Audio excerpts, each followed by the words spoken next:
본 방송에서 제공하는 투자 정보는 투자 판단에 대한 조언입니다. 방송에서 제공하는 주식의 가치, 가격 상승 및 하락에 대해서는 방송사에서 보장하지 않습니다. 실시간 정보 브리핑입니다.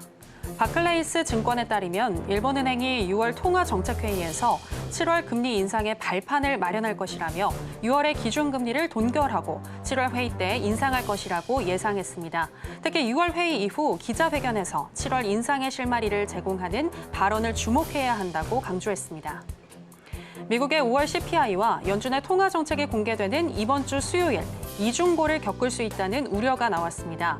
여태까지 CPI 발표일과 FOMC 회의 마지막 날에는 시장의 변동성이 확대되는 경향이 있었는데요. 특히 뉴욕의 채권 시장은 지난 주말 고용지표 쇼크로 한 차례 조정 국면을 거쳤지만 뉴욕 증시는 견조한 흐름을 이어왔기 때문에 채권 시장보다 주식 시장의 변동성이 더 클 것이란 분석이 나오고 있습니다.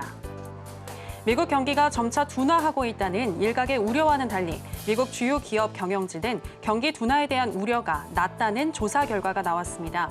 마켓워치에 따르면 금융 데이터 제공업체 팩트셋이 S&P 500 기업들의 최근 실적 컨퍼런스 콜을 분석한 결과 경기 침체, 리세션을 언급한 회사 수는 29곳에 불과한 것으로 집계됐습니다. 이는 코로나19 팬데믹 이후 리오프닝에 대한 기대가 컸던 2021년 4분기 이후 최저치입니다. 유럽에서의 정치적 불안이 심화하면서 유로화가 한 달 만에 최저치를 기록했습니다.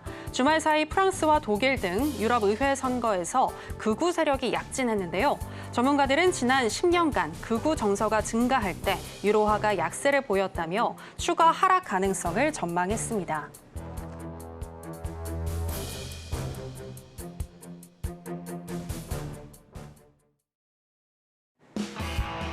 지금은 해선시대, 여러분 안녕하세요. 해외 선물 상황을 가장 빠르게 알려드리는 시간 해선시대 정유현입니다.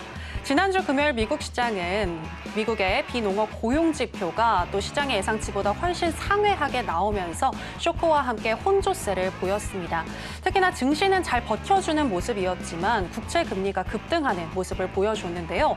이런 가운데 이번 주에 또 중요한 일정들이 많은 슈퍼위크가 시작이 됐습니다.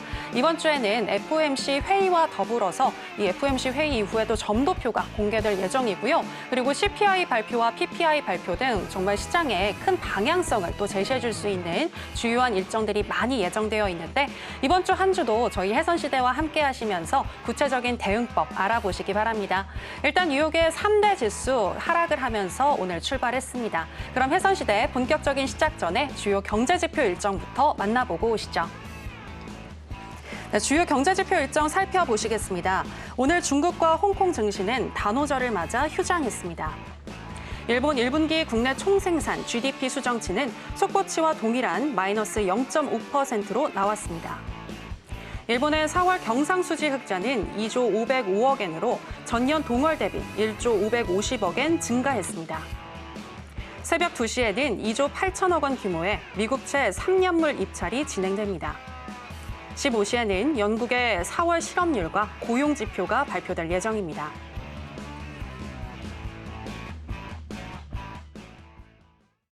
네, 주요 경제지표 일정 만나보고 오셨고요. 한 주의 시작인 월요일은 어떤 마스터와 함께하는지 먼저 화면으로 보시겠습니다.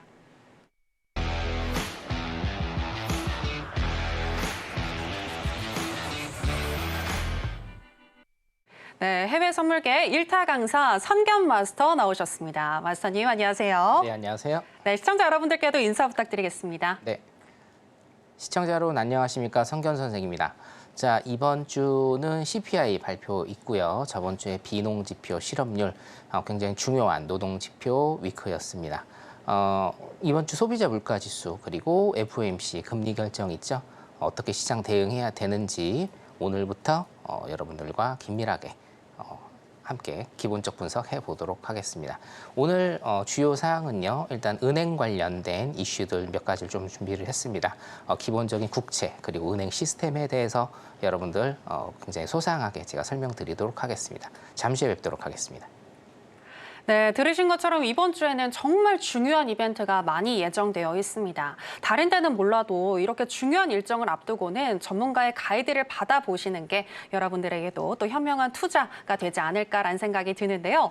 우리 성견 마스터님이 그런 여러분들을 위해서 바로 내일 또 중요한 방송을 해주신다고 합니다. 무료 공개 방송인데요. 오전과 오후 두 차례에 나눠서 여러분들을 위한 시간 마련해 주시고 있으니까요. 지금 나가는 내용 참고하셔서 내일 선견 마스터님과 함께 해보시고 구체적인 대응법 알아보시면 좋겠습니다.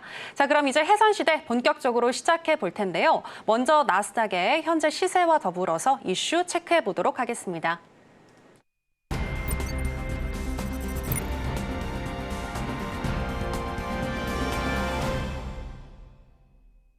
네, 나스닥 선물 차트 살펴보시겠습니다. 쉬어가는 것 같지만 역시나 고점권에서 움직이고 있는 나스닥인데요.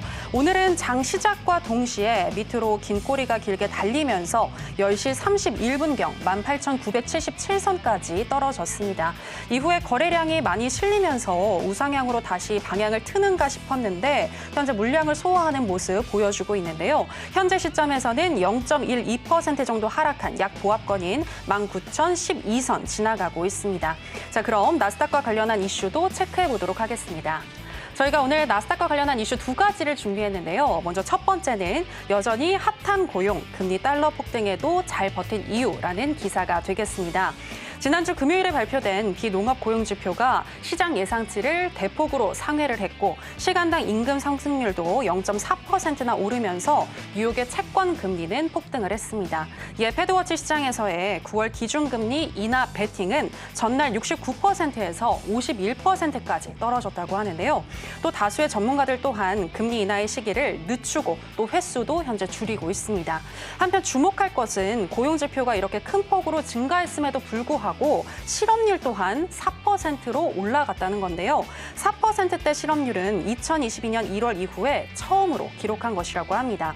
그런데 실업률의 대부분은 20에서 20살에서 24살 정도의 이 그룹이라고 하는데 이는 5월 대학 졸업 이후에 아직까지 직장을 찾지 못한 젊은이들이 많이 늘어난 것이고 또 가계 조사를 자세히 살펴보면 풀타임 고용자는 62만 5천 명에 감소했고 파트타임 고용자가 28만 6천 명 증가했기 때문에 고용의 둔화세는 이어지고 있는 것으로 봐야 한다는 전문가들의 의견도 나왔습니다.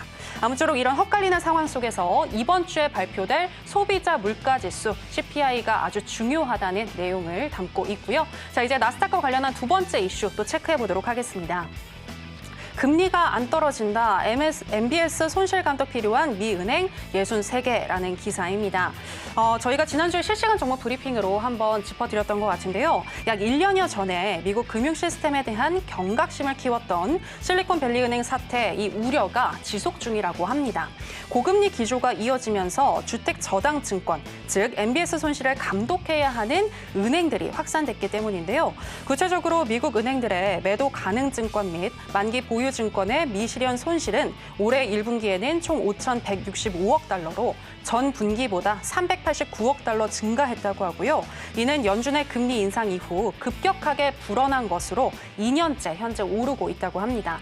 미국 연방예금보험공사 FDIC는 주택담보대출 금리가 상승하면서 관련 기초자산 상품의 가격을 끌어내렸다면서 은행의 재무 건전성을 파악하는 카멜스 종합 등급에서 낮은 등급인 4에서 5등급을 받아 감독이 필요한 은행들이 총 63개로 전 분기보다 늘었다고 발표했습니다. 관련해서 곧 좀 이따가 이야기를 나눠보도록 하겠습니다. 자, 일단은 첫 번째 나스닥 이슈부터 이야기 나눠볼까 하는데요. 일단 제가 한번 이렇게 언급을 하기는 했지만 지난주에 발표된 고용 지표에 대해서 우리 마스터님이 한번 쭉 이렇게 좀 해석을 해주시면 좋을 것 같아요. 네, PDP 보면서 한번 좀 설명을 해드릴까요? 네네. 자,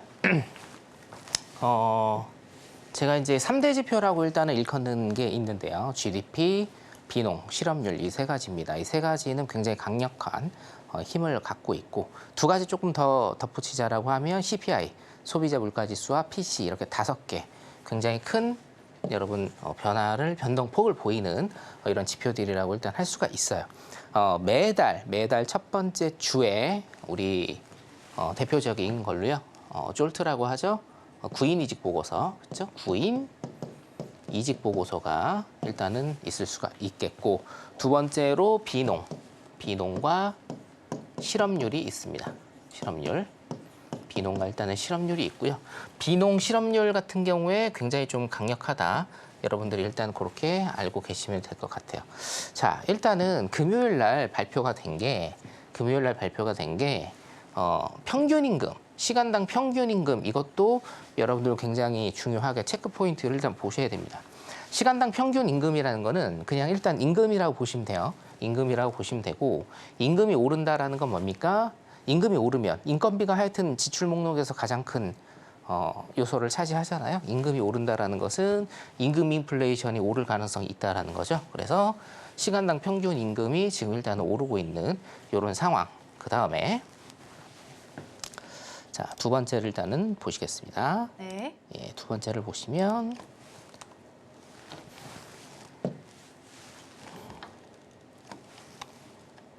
이제 두 번째 차트. 두 번째를 보실 텐데, 네네. 두 번째 보시면 굉장히 중요한 게 지금 이제 비농 지표, 그렇죠? 네. 비농 지표와 지금 실업률 굉장히 좀 중요한데 비농업 부분 고용 지표입니다. 비농업 부분 고용 지표이기 때문에 미국의 거의 대부분의 고용 지표를 산출한다라고 일단은 보시면 돼요. 그리고 실업률 굉장히 중요하죠. 실업률 같은 경우에 제가 왜 계속 실업률을 여러분들한테 중요하다라고 말씀을 드리냐면 어차피 경기 사이클, 제가 항상 강조드리는 경기 사이클에 지금 현재 2번 구간에 왔다라고 하면 여기에서 뭡니까? 금리 인상에 대한 부작용이 지금 현재 나타나고 이 부작용이 나타나면서 실업률의 상승이거든요, 사실은. 실업률의 상승 때문에 어떻게 됩니까? 자연스럽게 지금 인플레이션이 3%대 이제 초반대인데 3%대 초반대인데 금리 인상을 2.0%까지 인플레이션 2.0%까지 금리 인상을 계속적으로 할 수가 없어요. 그런 부작용이 굉장히 너무 심해지기 때문에 자연스럽게 3.0에서 2.0까지는 어떤 버프를 타야 된다?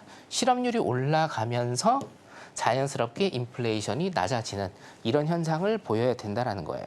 여러분들 제가 이제 조금 있다가 경제기사 읽기라는 거를 여러분들한테 조금 가르쳐 드릴 건데 자, 지금 귀추가 굉장히 주목된다고 하면서 기사를 쓰는 것들이 뭐냐면 자, 인플레이션이 어떻게 될 것이냐.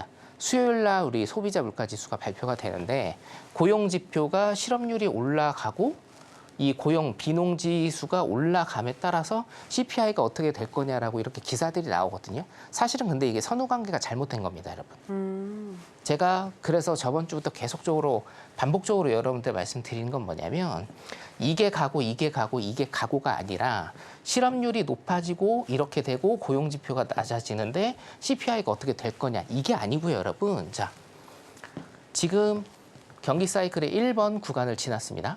금리 인상, 인플레이션이 높기 때문에 금리 인상을 지속적으로 했고 자, 금리 동결을 한 거예요.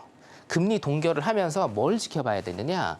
실업률이 높아지고 고용이 낮아지는 자, 고용 지표가 낮아지고 실업률이 높아지는 걸 그렇죠. 올라가는 걸 어느 때 봐야 된다고요? 지금 봐야 되는데 지금 여기는 금리 인상 시기가 아니라 금리 동결 시기에 보는 거예요. 지금 딱 맞는 겁니다. 그래서 금리 동결 시기에 지금 이거를 보고 어떻게 됩니까? 실업률이 높아지면서 자연스럽게 인플레이션이 낮아지는 이 현상으로 가야 되는 겁니다, 여러분. 프로세스가 이렇게 되는 겁니다. 그래서 여러분들 이거 일단은 인지를 하셔야 돼요. 자, 금요일 같은 경우에는요, 여러분 이거 사실은 특별한 기사가 아니에요. 자, 고용은 어떻게 됐습니까? 고용은 높아졌고 실업률도 높아졌어요. 이거 지표 잘 모르시는 분들 혹은 처음 보시는 분들은 이거 되게 헷갈리실 건데 아니 고용이 높아졌는데 네. 그죠? 고용이 높아졌는데 실업률이 높아졌다. 이게 어떻게 이런 일이 있을 수가 있느냐. 근데 여러분 요거 지금 6월이잖아요. 한 1년치만 보세요. 반대되는 경우가 굉장히 많습니다. 예. 왜냐? 후순위입니다. 실업률은 후순위예요. 후순위. 그리고 이건 뭡니까? 선순위입니다. 선순위이기 때문에 자, 첫 번째 기업에서 보는 입장과 가게에서 보는 입장의 고용 지표가 다릅니다. 그 다음에 이것들을 뭉뚱그려서 후순위로 오는 게 실업률이에요. 그럼 이거 두 개 중에 뭐가 중요하냐? 다 중요하기는 한데 지금 금리 인상 시기, 금리 동결 시기, 금리 인하 시기 경기 사이클에서 가장 중요한 부분은 어디냐면 여러분 요겁니다. 요거. 실업률이 가장 중요합니다. 고용 같은 경우에는 아까 앵커님이 기사에서도 말씀하셨다시피 기업의 수요는 늘었다. 수요는 늘었다. 근데 뭡니까? 가게에서의 고용 산출 이거는 줄었다라는 거예요. 자, 무슨 얘기냐? 기업들은요, 이게 굉장히 조금 복잡한 얘기가 될 수가 있으나 제가 지금까지 여러분들한테 기본적 분석을 해드렸던 걸 상기를 제가 시켜드리면서 말씀을 드릴게요. 자, 기업의 수요는 왜 늘까요?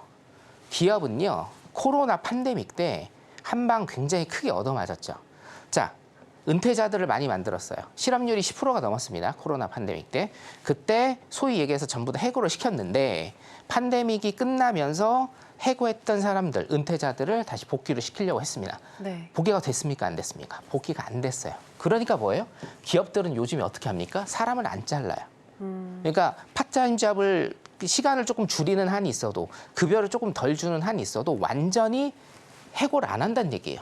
그러니까 수요는 늘 수밖에 없어요, 여러분. 그죠? 회복되는 순간이기 때문에 수요는 늘 수밖에 없어요. 근데 실질적으로 우리가 질과 양을 따진다라고 하면 우리도 정규직과 비정규직이 있잖아요. 정규직은요, 굉장히 많이 줄었습니다. 미국도요. 그렇기 때문에 플러스 마이너스를 해보면 기업과 가게에 대한 어떤 고용 산출, 고용에 대한 그 포션을 비교를 해보면 고용 지수가 높아진 거는 맞다. 왜? 기업이 원하고 있기 때문에. 단 뭡니까? 우리가 실질적인 정규직과 비정규직을 따졌을 때는 어떻게 됩니까? 실업이 지금 늘고 있다라는 겁니다. 그래서 여기에다가 여러분들 체크 포인트, 방점을 일단은 찍으셔야 되고, 자, 두 번째. 그러면 제가 이것도 이제 일요일 날 주말 특강에서 많이 말씀을 드렸는데, 과연 그러면 실업률이 어느 정도 가야 우리가 경기 사이클에서 1번과 2번, 3번일 때, 자, 여기가 어디예요? 피벗. 연준이 피벗하는 데고, 이 피벗이 뭐라고 제가 말씀드렸습니까? 금리 인하 시점. 그리고 금리 인하 시점에 4개월에서 6개월 전을 여러분들 주목해야 된다. 왜? 여기가 현물의 피벗입니다. 현물 피벗. 주식의 매수 시점이죠. 자, 이렇기 때문에 요 3번 리커버리 3번으로 가려면 실업률이 어떻게 돼요? 정점을 찍어야 되는데, 그죠? 자, 생각해 보세요, 여러분. 실업률이 몇 프로일 때 정점을 찍는지 우리가 예측을 할 수 있다라고 하면, 아, 리커버리가 나올 거다. 그리고 뭡니까? 4개월에서 6개월 전을 여러분들이 추출해낼 수가 있겠죠. 이 실업률은요, 요거는 제가 한 2년 전부터 계속 말씀드린 겁니다. 최소 7%에서 8%가 나와야 됩니다. 예. 이거는 네. 그냥 제 얘기가 아니고요. 통계적인 겁니다. 통계적으로. 경제학적인 통계적으로 실업률이 7%에서 8%가 나와야 여기에서 피벗 일어나서 진정한 리커버리가 된다. 지금 근데 아직 4%예요. 자, 네. 4% 뭡니까? 완전 고용 상태예요, 여러분. 우리가 3.4%까지 내려갔죠? 3.4%에서 지금 4%까지 올라왔는데 미국은 제가 항상 말씀드렸잖아요. 4%는요, 완전 고용 상태예요.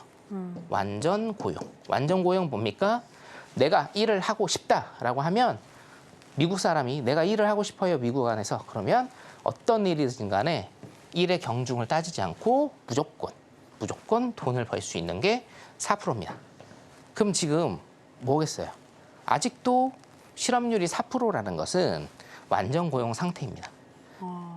노동시장이 굉장히 견고하다. 그리고 노동시장이 깨져야 진정한 리커버리가 나온다. 이게 지금은 조금 고전적이고 클래식한 그런 좀 내용이 돼버렸지만 이게 경기 사이클의 일단은 정석이다라고 다시 한번 여러분들한테 강조를 드리고, 이번에 비농지표는 뭡니까? 실질적으로 양과 질을 따졌을 때 높이 올라간 것은 맞으나 내부 균열이 생기고 있다. 두 번째, 실업률은 일단은 높아지고 있으나 아직도 조금 더딘 상태다.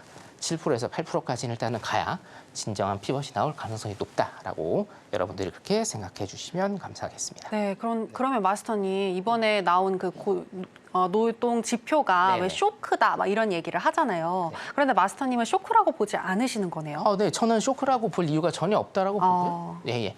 지금 뭔가 크게 변화가 일어난 거는 아니에요. 실업률 같은 경우에도 지금 0.1%, 그리고 그 비농 지표가 지금 27만 대 18만이거든요. 네.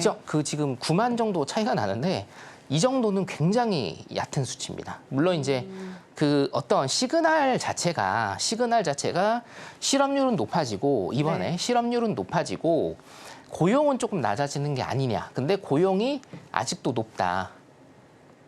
라는 시그널이 지금 나왔잖아요. 근데 이거는 고용 시장은 원래 지금 계속적으로 탄탄하다라는 그런 평가를 받고 있기 때문에 어떤 쇼크라고 볼 만한 그런 거는 없다라고 일단 그렇게 생각이 듭니다.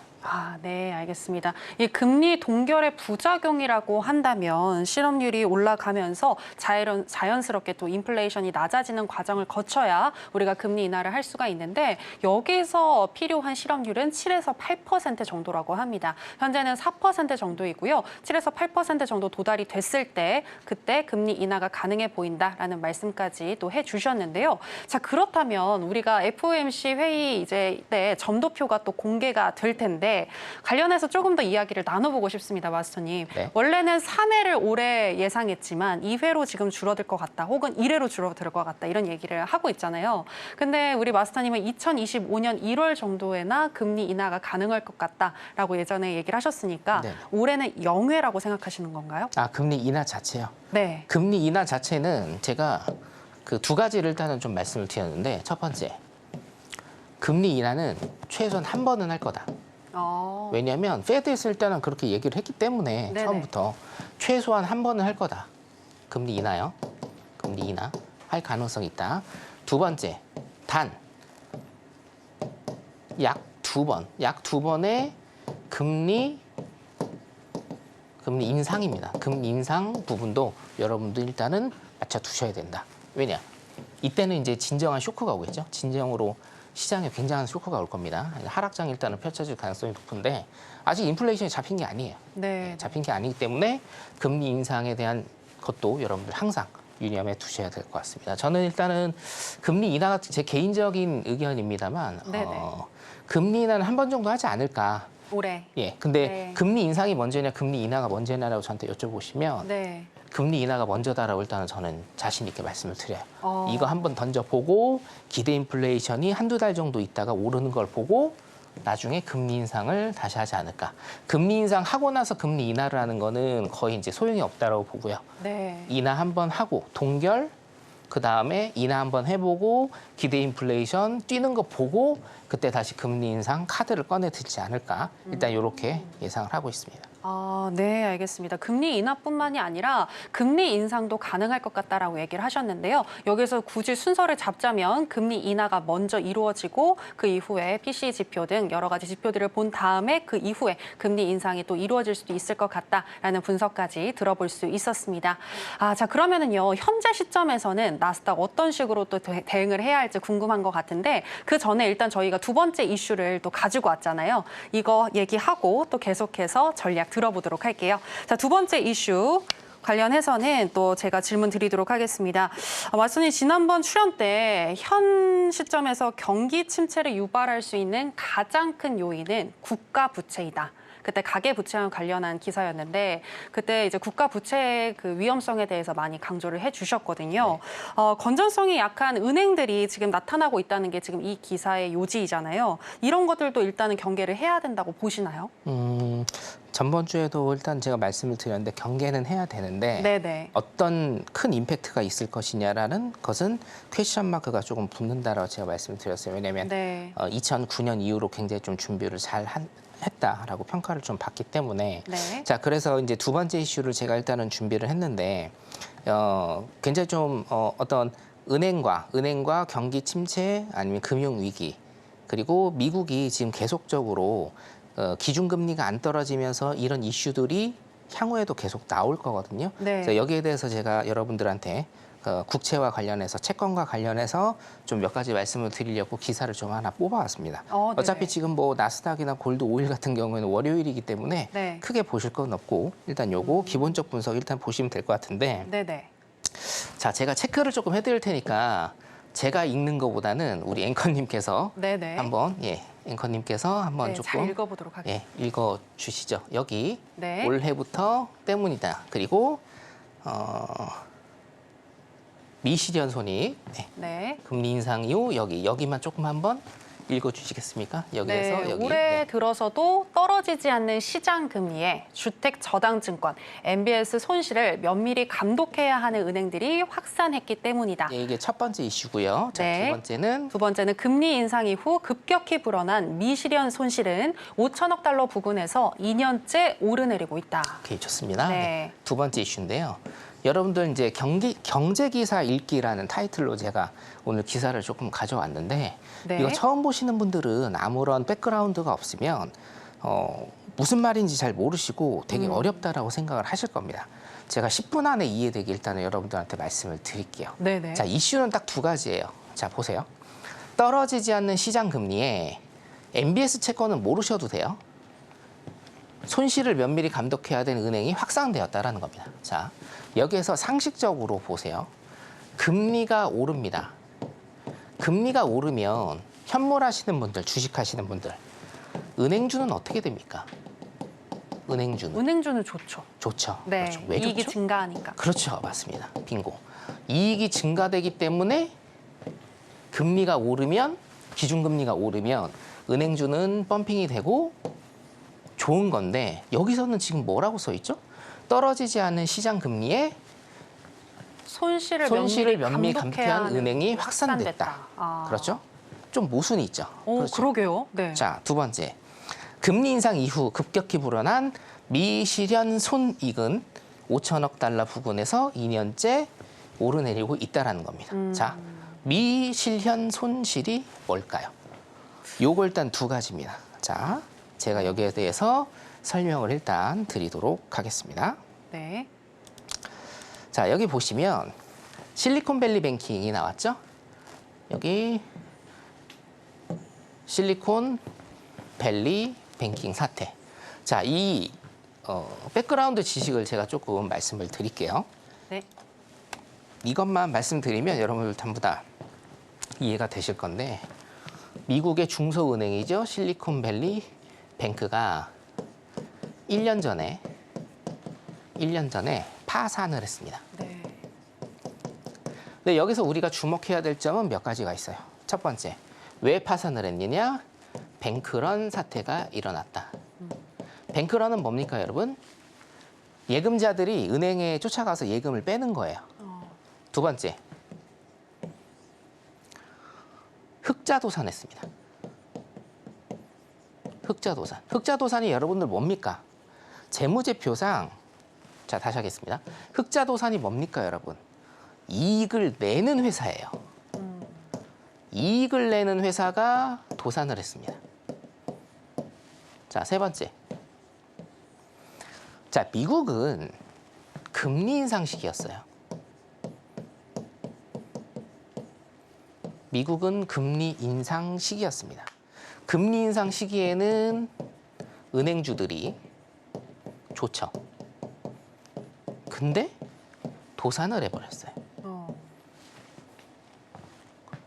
자, 네 번째입니다. 아까 기사에서 말씀드렸던 미실현 손익이 발생을 했습니다. 미실현 손익이 발생을 했습니다. 자, 이게 무슨 얘기냐? 이게 무슨 얘기냐? 자, 은행들은요, 은행이라고 하겠습니다. 은행들은 예금을 받죠. 네. 예금을 받아서 이 예금 받은 걸 대출을 해줍니다. 기업에 대출이 나가게 되죠. 네. 자, 그러면 예금 이자를 주고 대출 이자를 받습니다. 자, 이 첫 번째 이자는 비용이죠. 예금에 대한 이자를 주기 때문에 비용 처리가 되는 것이고요. 자, 기업에 대출을 내주고 원금과 이자를 받는 건 이건 뭡니까? 두 번째 이자는 뭐예요? 이익이 되는 겁니다. 그래서 제가 저번 주에 은행에 대한 프로세스를 말씀드릴 때 은행도 사조직이기 때문에 사기업이기 때문에 이익이 비용이 이익보다 더 많아야 은행이 존속이 된다라고 말씀을 드렸어요. 네. 자, 똑같습니다. 똑같습니다. 자, 미국의 중소은행들 아까 기사에서 보시면 SVB가 실리콘밸리 뱅킹이 파산을 했는데 그 파산 이후에도 지금 관리 감독해야 되는 실리콘밸리 뱅킹처럼 관리 감독해야 되는 은행이 63개가 있다라는 네. 기사가 나왔어요. 자, 그러면 여기에서 문제는 뭐냐면요, 여러분. 은행은 투자를 합니다. 우리가 흔히 이제 IB라고 부르는데요. 우리나라에는 없습니다, 여러분. 예, 제가 분명히 말씀드릴게요. IB가 우리나라에는 없어요. IB 부서가 있을 뿐이지 IB 은행 자체는 없어요, 우리나라에. 법적으로 안 됩니다. 네. 자, 미국은 IB라는 게 있기 때문에 투자은행이에요. 은행이 증권회사라고 생각하시면 돼요. 투자를 할 수가 있거든요, 자기네들이. 자, 여기가 돈이 남아 돌았어요. 실리콘밸리에 있으니까 현금이 얼마나 많겠습니까? 그래서 투자를 한 거예요. 네. 어디다 투자를 했냐면 세상에서, 세계에서 가장 안전한 자산이 뭐죠, 여러분? 달러와. 아. 맞습니다. 달러와 지금 이제 국채라고 하셨죠? 네, 네, 맞아요. 네. 미국채입니다. 이 두 가지가 특히나 미국채는요. 세상에서 제일 안전자산이에요. 안전자산. 자, 미국채를 엄청 많이 산 겁니다. 왜요? 현금은 남아돌고 세상에서 가장 안전한 채권이기 때문에 많이 샀죠. 엄청나게 샀어요. 자, 근데 금리 인상 시기가 왔어요. 금리 인상 시기가 왔기 때문에 채권을 회수합니다. 그러면 채권의 가격이 어떻게 됩니까? 다운됩니다, 여러분. 국채의 가격이 다운되는 거예요. 네. 자, 보세요. 은행에 자산이 이렇게 있는데 여기가 미국채였어요. 그리고 여기가 무슨 뭐 MBS도 있을 거고 여러 가지 자산이 있겠죠, 은행에. 네. 은행에 자산이 이렇게 있습니다. 미국채가 엄청 많았습니다. 50% 이상이었어요. 실리콘밸리 뱅킹이 제가 기억하기로 60 몇 프로였을 겁니다. 60 몇 프로대였는데 자, 미국채의 가격이 떨어집니다. 근데 은행 자산에서 미국채가 60% 넘게 있는데 국채의 가격이 떨어져요. 네. 그러면 자산이 어떻게 되는 거예요? 떨어지는 거예요, 여러분. 예. 자, 금리 인상 시기에 가장 세상에서 안전하다고 생각하는 미 국채의 가격이 떨어지기 시작했어요. 가치가 떨어지기 시작했다고요. 그러니까 뭡니까? 자산이 떨어져요. 그러면 우리 현물하시는 분들, 재무제표상에 어떻게 기록이 됩니까? 마이너스로 기록이 돼요. 이거를 공시된 거예요. 우리도 이제 공시제도가 있잖아요. 재무제표 공시를 하지 않습니까? 실리콘밸리 뱅킹이 공시를 했는데 어떻게 됐어요? 재무제표상에 마이너스가 잡혀버린 거예요, 자산이. 네, 네. 그러면 저도 마찬가지고 우리 앵커님도 마찬가지고 시청자분들도 마찬가지일 겁니다. 내가 은행에다가 예금을 맡겼는데 네. 이 은행이 망할 것 같은 거예요. 불안하죠. 자산 가치가 떨어져서. 그래서 이때 뭐가 일어났습니까? 다음 날 바로 뱅크런이 일어났습니다. 아. 뱅크런이. 자, 지금은 우리가 이제 줄 서서 네. 자, 전표 받고 막 돈을 빼내는 시대는 아니잖아요. 그렇기 때문에 인터넷 뱅킹, 모바일 뱅킹으로요. 5분도 안 돼서 굉장히 많은 돈이 출금이 돼버린 겁니다. 30년이 넘는 이 은행이 단 이틀 만에 뱅크런 사태로 파산을 하게 됐다. 제가 강연할 때도 이거 설명을 한번 드렸는데 자, 그런데 지금 여기 기사에서는 63개라고 얘기를 했잖아요. 네. 하지만 더 많습니다. 제가 최초에 이거 실리콘밸리 뱅킹 설명해드리면서 작년에 설명해드리면서 500기 정도입니다. 은행이요. 예. 자, 이게 지금 어떻게 될 것이냐. 이것도 여러분들이 면밀하게 일단은 기사 보시고 제 방송도 보셔야 된다라는 겁니다. 자, 그러면 두 번째 이슈였어요. 미실현 손익이에요. 미실현 네네네. 손익. 자, 미국채를 실리콘밸리 뱅킹이 팔았나요? 안 팔았나요? 안 팔았어요, 여러분. 안 팔고 가지고 있었던 거고 자산 가치가 서류상으로 낮아진 거예요. 자산 가치가. 근데 자, 미국채를 팔아야 손해보고 팔아야 손실이 날 거 아닙니까? 근데 갖고 있다고요. 미국채가 2년 있다, 3년 있다 가격이 오를 수가 있지 않습니까? 네. 그러면 뭐예요? 수익을 보겠죠. 그래서 두 번째 기사에서 미실현 손익이라고 하는 겁니다. 이게 여러분들 흡사, 제 강의는 다 연결돼 있기 때문에 기대 인플레이션하고 똑같은 겁니다, 여러분. 지금 현실상 일어나지 않은 일이 내 생각으로 어떤 현상으로 행동으로 그대로 옮겨지는 거예요. 자, 여러분. 제가 흑자도산이라고 말씀을 드렸죠? 이익을 내던 은행이에요. 부실은행이 아닙니다. 단지 뭡니까? 단지 금리 인상 시기에 국채의 가격이 떨어졌기 때문에 자산이 떨어진 걸로 서류상으로 기록이 되고 이게 무서워서 은행 예금자들이 뱅크런 사태를 일으킨 바로 실리콘밸리 뱅킹이고 그러면 문제가 뭐냐? 금리 인상 시기에 미국채를 가지고 있는 은행들은 미국채 가격이 더 떨어져 버리면 실리콘밸리 뱅킹처럼 연쇄 도산을 할 수가 있다라는 게 큰 물줄기로 여러분들이 기억을 하셔야 되는 겁니다.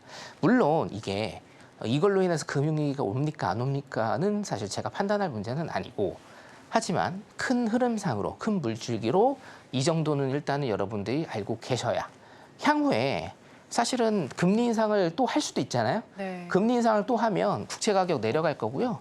그러면 실리콘밸리 뱅킹 같은 이런 사태가 또 벌어집니다. 그러니까 63개라고 했는데 63개 아닙니다. 제가 정확히 기억하는데요. 500개입니다. 500개. 중소은행이. 그렇기 때문에 이런 프로세스도 여러분들 일단은 참고를 해 두셔야 되고 자, 그래서 네네. 앞쪽으로 한번 넘어가 보면 제가 두 가지 키포인트를 말씀드린 게 뭡니까? 자, 올해 들어서도 떨어지지 않는 시장 금리에 손실을 면밀히 감독해야 되는 은행이 확산됐다. 아니, 시장 금리가 올라가면 당연히 은행주들은 좋고 수익을 낼 것인데 이게 왜 손실을 감독해야 되는 은행들이 많아지는가? 자, 이해되시죠? 네. 왜? 미국채를 많이 갖고 있기 때문에 미국채 가격이 떨어지기 때문에 자산의 가치가 떨어지기 때문에 자산의 가치가 떨어지면 재무제표상의 마이너스로 잡히고 그걸 본 예금자들은 뱅크런 사태를 일으킬 수 있다. 그런데 이게 증명이 됐죠? 언제요? 작년 실리콘밸리 뱅킹 사태에서 입증이 됐기 때문에 요거 일단 이해되시고 두 번째 뭡니까? 미실현 손익이 왜 불어나고 있느냐? 예, 미실현입니다. 손실 아닙니다. 하지만 이 미실현 손실 때문에 은행 예금자들이 어떤 행동으로 뱅크런 사태를 촉발할 수 있는 행동으로 옮겨지게 될 수가 있다는 게 이 경제 기사의 골자입니다. 자, 그래서 일단은 경제 기사 읽기를 제가 오늘 조금 보여드렸는데 네네. 어떻게 좀 이해가 되셨는지 모르겠습니다. 너무 잘 됐어요. 예, 이런 백그라운드 지식이 있으면 아무리 어려운 경제 기사를 할지라도 여러분들이 이 한 6줄 정도 되는 거에 굉장히 많은 지금 내용들이 숨어져 있잖아요. 요거 일단 제가 이런 거는 뭐 주말 특강이나 이런 데서 계속 기본적 분석으로 해드리기 때문에 네. 제 방송 조금 면밀히 잘 들어보시면 네. 아마 공부 많이 되실 거라고 봅니다. 네, 그럼 말씀이 하나만 좀 네네네. 질문 드리고 싶은데 금리가 인상해서 국채 가격이 떨어지면 네네. 은행 입장에서는 손해가 생기는 거니까 네. 결국에는 이렇게 은행들이 많아지는 거잖아요. 이런 은행들 감독을 네네. 해야 하는. 그럼 결국 국가 입장에서도 금리 인상은 안 할 수도 있을 것 같은데 네네. 왜냐면 이러한 은행들이 많아지면 또 안 좋잖아요. 네네. 근데도 금리 인상을 2번이나 생각하시는 건가요? 아, 예, 그렇죠. 왜냐? 네.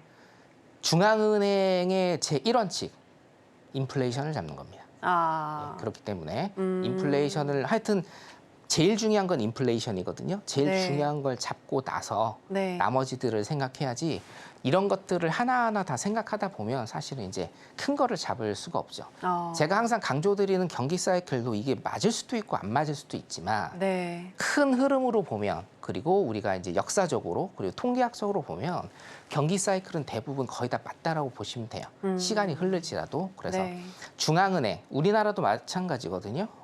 물가 잡는 게 일단은 최우선이기 때문에 네. 한국은행도 마찬가지고 미국 페드도 마찬가지고 인플레이션을 잡기 위해서는 일단 요 정도는 소위 얘기해서 그냥 뭉개고 지나갈 수 있는 그 정도 수준이라고 일단 그렇게 생각이 듭니다. 아, 예, 알겠습니다. 금리 인상에 필요한 이유는 무조건 인플레이션을 잡기 위함이다라는 부분에 대해서 다시 한번 들어볼 수 있었고요. 실리콘밸리 은행 사태가 무엇인지 그리고 지금 이 6줄 정도 되는 이 기사에 내포하고 있는 의미가 무엇이고 또 어떤 역사가 담겨 있는지 이런 부분들을 다 들어볼 수가 있었는데 사실 저 또한 기사를 읽으면서 100% 이해가 안 됐던 부분이 우리 성견 마스터님을 통해서 아주 잘 이해가 될 수 있었던 것 같습니다. 우리 여러분들도 지금 그 미라클을 한번 경험을 해보셨을 것 같은데요. 성견 마스터님과 함께 하신다면 이렇게 경제 기사를 보는 눈 그리고 시장을 보는 눈 더 키울 수 있다는 거 강조해 드리도록 하겠습니다. 성견 마스터님이 바로 내일 여러분들을 위해서 또 무료 공개 방송 준비하고 계신데요.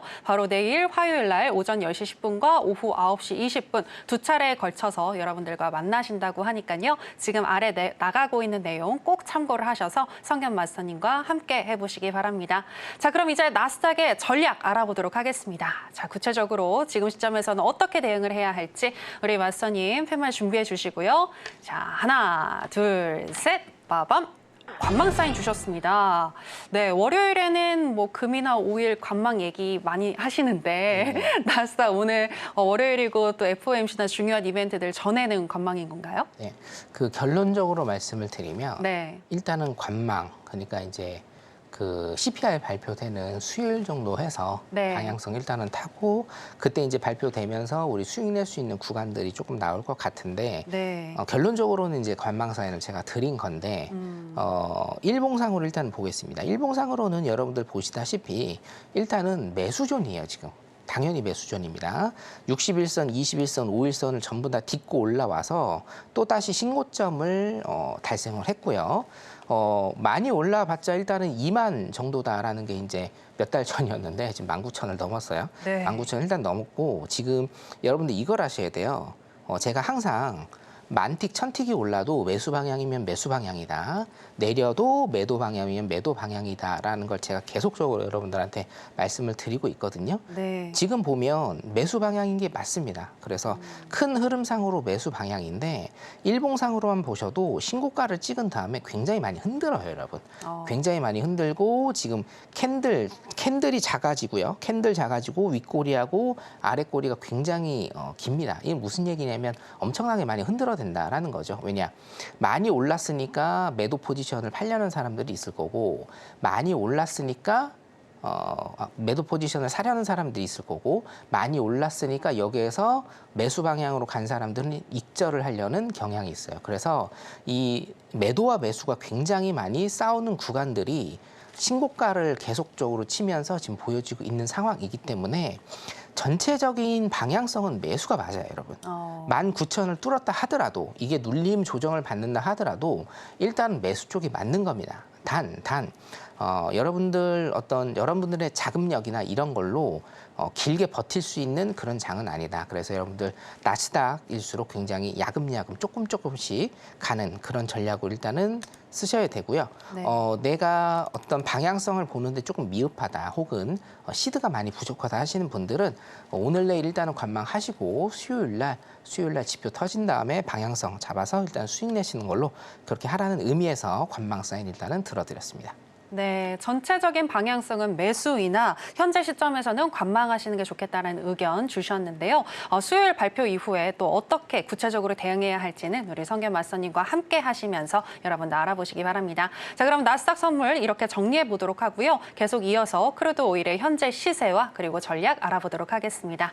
자, 크루드 오일 현재 차트 살펴보실 텐데요. 크루드 오일 같은 경우에는 최근에 박스권에서 계속 움직이고 있습니다. 오늘 같은 경우에도 횡보하는 모습 보여주는 듯 하다가 10시 50분경부터 거래량이 실려주면서 11시경에 76.5달러까지 찍었는데요. 그리고 또 우상향하는가 싶었는데 지금 현재는 76달러 선에서 횡보하고 있고 큰 움직임은 없습니다. 1.24% 정도 상승하면서 76.46선 지나가고 있는데요. 크루드 오일과 관련한 전략 바로 들어보겠습니다. 들어보도록 하겠습니다.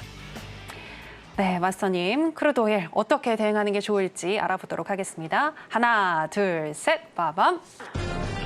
역시나 간망 사인 주셨네요. 오늘 왠지 다 초록색이 나올 것 같은 생각이 듭니다만 왜 간망일까요? 크루드 오일은 잠깐만 좀 보도록 하겠습니다. 일본만 네. 잠깐 좀 볼 건데요. 지금 뭐 크게 분봉상으로 보실 건 없고요. 자, 일단은 72달러 선, 72달러 중반은 일단은 지지를 하고 여기 끝선이죠. 여기 지금 보면은 71.40달러 정도인데 여기 일단은 지지한 걸로 보이거든요. 지지하고 위쪽으로 일단 올라갔는데요. 21선이 77달러 한 중반 정도 됩니다. 77.40 요 정도 되거든요. 이때까지 일단 좀 기다리셔야 될 것 같아요. 지금 5일선하고 일봉상 5일선하고 21선 안에서 가격이 형성될 가능성이 좀 많기 때문에 이거 두 개 어떻게 뚫는지 일단 봐야 되는데 일단은 위쪽 77.40달러를 뚫고 요거 지지 받는지 아니면 더 밑으로 요거 맞고 내려오는지 여기에 따라서 조금 달라질 것 같거든요. 5일 이평선과 20일 이평선이 지금 간격이 굉장히 좁아지고 있기 때문에 뭔가 중장기적으로는 보실 수는 없고 짧게 그냥 단타식으로만 보시는 게 나을 것 같습니다. 5일 여기까지 하도록 하겠습니다. 네, 크루드 오일 현재 시점에서는 관망하시는 게 좋겠고 짧게 단타로 대응하시는 게 좋겠다라는 말씀까지 들어볼 수 있었습니다. 자, 그럼 바로 이어서 골드도 알아보도록 하겠습니다. 먼저 시세 보시겠습니다. 네, 골드 차트 살펴보실 텐데요. 골드 같은 경우에는 장 시작과 동시에 우하향을 하면서 10시 47분경에 2317선까지 찍었습니다. 그리고 그 이후로 조금 매수세가 들어와 주나 싶었는데 계속해서 횡보하는 모습 보여주고 있는데요. 현재 시점에서는 약 보합권인 0.12% 정도 하락한 2322선 지나가고 있습니다. 자, 그럼 또 관련해서 전략 바로 알아보도록 하겠습니다. 네, 금리 인하에 대한 기대감이 축소되면서 하락하고 있는 그런 골드인 것 같은데 현재 시점에서 어떻게 대응하는 게 좋을까요? 자, 일단은 일봉상 좀 보도록 하겠습니다. 네. 일봉상은요. 오늘 중요 라인이 일단은 있었는데 2310 라인이거든요. 2310 정도 제가 한번 찍어볼게요. 2310 정도 여기 있는데 2310 아래로 일단은 조금 내려가고 전저 라인입니다. 전저 라인을 일단은 좀 지지를 받았어요. 지지를 받기 때문에 자, 이걸 조금 크게 볼게요. 이거 좀 중요한 라인인데요. 2310에서 지금 일목 상단이거든요. 2326 정도 여기 안에서 일단은 가격이 오늘 일단은 흐름을 보일 것 같고 이 가격 위로 가느냐 이 가격 아래로 가느냐에 따라서 여러분들 향후 향배가 조금 갈릴 것 같습니다. 다시 한번 제가 말씀을 드릴게요. 2310에서 2326입니다. 2310은 오늘 일봉상 가격이고 2326 정도는 지금 그 매물대입니다. 예. 네. 자, 일목의 매물대이기 때문에 여기 안에서 일단은 오늘 가격이 형성되면서 이 위로 올라갈 것이냐 아니면 다시 밑으로 떨어질 것이냐 이거에 여러분들 향배가 조금 갈려 있다라고 보시면 될 것 같습니다. 아, 네. 2310에서 2326이 안에서 가격이 형성될 것 같다라고 얘기를 해주셨는데요. 구체적으로 매수 시점과 그리고 또 향후에 어떻게 대응해야 할지 알고 싶으신 분들은 지금 하단에 나가고 있는 정보 참고를 하셔서 성견 마스터님과 가까운 곳에서 전략 받아보시면 좋겠습니다. 자, 그럼 아쉽지만 성견 마스터님과는 여기서 인사 나누도록 하겠습니다. 마스터님, 다음 주에 뵙겠습니다. 네, 감사합니다.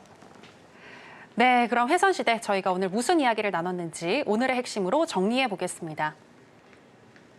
회선시대 오늘의 핵심입니다. 먼저 거시적으로 봤을 때 연준은 인플레이션을 낮추기 위해서 금리 인상을 단행하는데 그로 인한 부작용으로 실업률 상승과 고용 둔화가 발생하고 현재는 그 부작용의 구간을 지나가는 중이라고 분석을 해주셨습니다.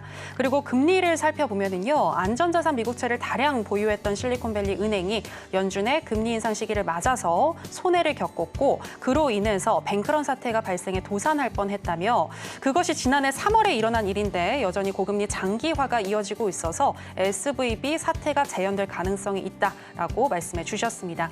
그리고 나스닥 같은 경우에는 오늘 같은 경우는 변동성이 크지 않을 것 같다고 보시면서 관망 사인 주셨고요. 수요일 CPI와 FOMC 이후에 진입할 것 말씀해 주셨습니다. 네, 해선시대 오늘의 핵심 보고 오셨고요. 저희가 방송에서 전해드리는 내용은 투자 판단에 대한 조언일 뿐 해당 상품의 가치나 수익률을 보장하진 않습니다. 그리고 저희 서울경제TV와 해선시대는 자본시장 통합법을 준수하고 있습니다. 1:1 투자 상담, 유사 수신 행위 등 모든 불법 사항을 엄중히 금지하고 있으니 이 부분 유의해 주시기 바랍니다. 저희가 준비한 내용은 여기까지입니다. 함께해 주신 여러분 고맙습니다.